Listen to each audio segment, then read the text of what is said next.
Good morning. We're in 1 Thessalonians chapter 1. This is a great chapter, isn't it? I was talking to my mom a few days ago, and she said, Carrie, I must have read through this chapter 10 times this past week. It's a great chapter. Yeah, Mom, it's a wonderful chapter. We're in verse 9 today. Now, in this chapter, Paul is bragging on the Thessalonians. He wants to encourage them. He wants to build them up. And so in verse 8, he says, the word of the Lord has sounded forth. It has echoed out from you. And everyone has heard about your faith. Your faith is known everywhere we go. How would you like to be known? What kind of legacy would you like to leave? Boy, I love this thought. I would love to be known as a person who has great faith in God.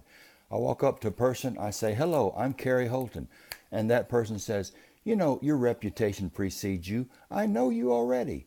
You're a person who has great faith in God. You trust in God. Boy, wouldn't it be wonderful to be known that way, to leave that kind of legacy. These Thessalonians were known for their faith in God. Anyway, Paul says, we get this report. Everywhere we go, we hear about this. What do you hear, Paul? Well, we hear the way you enthusiastically welcomed us. I wonder why he wrote that. Is he responding to some of his critics? I do not know.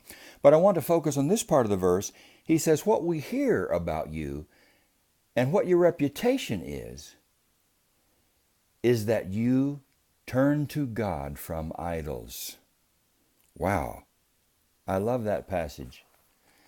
People have heard how you turned to God from idols. Say, if you've ever wondered if the message of Jesus still has power to change people, think about this verse.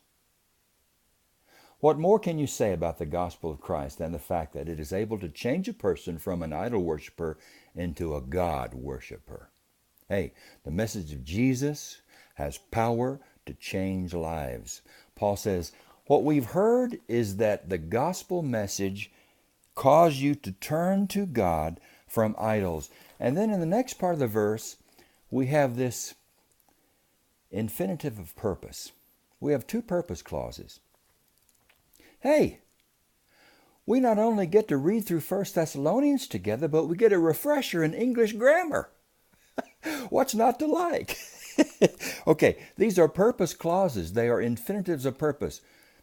These phrases answer the question, why did you turn from idols to the true and living God?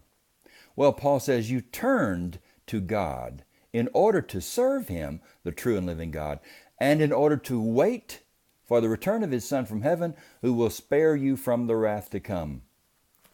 Whoops, that's verse 10. That's tomorrow's reading. Well, I spoiled the beans. Anyway, back to verse 9. You turned to God in order to serve Him. Why did you turn to God? Why did you become a disciple of Jesus? Well, I became a disciple of Jesus because I wanted to be saved from my sins. Well, that's a good reason, but here's another. Well, I turned to God because I wanted purpose and meaning in my life. That's a wonderful reason, but here's another. You turned to God in order to serve Him.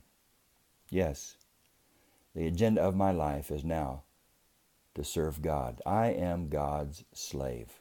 Hey, let's serve God today.